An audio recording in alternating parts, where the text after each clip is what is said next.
बहुत से लोगों ने ये सवाल किया है कि आजकल मसाजिद में जो जालदार टोपियाँ रखी होती हैं, क्या उसमें नमाज पढ़ना दुरुस्त है?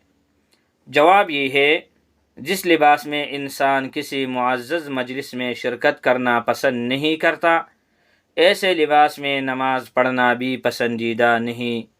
लिहाजा मसाजिद में रखी हुई मुरव्वजा टोपियों में नमाज पढ़ना कराहत से खाली नहीं, उससे एहतराज़ किया जाए। मुहतरम दा यो अहम मसला दा। बाज़ी जुमातुन की अगर जाली टोपी वी या गा मेजरी वाला टोपी वी, खलक जुमात तराशी नो अगर टोपी द मांझه د پاره په سر کې بیا ټوپۍ الته کې وغورځي او دغه شي سرتور سر ووځي.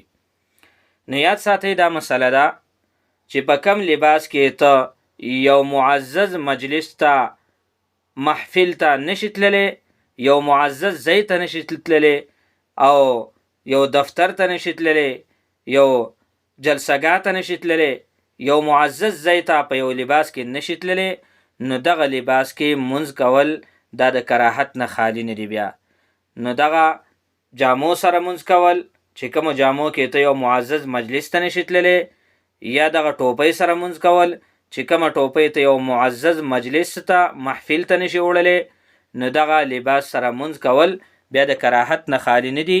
نو د دې نه بیا احتراز کول پکار دي.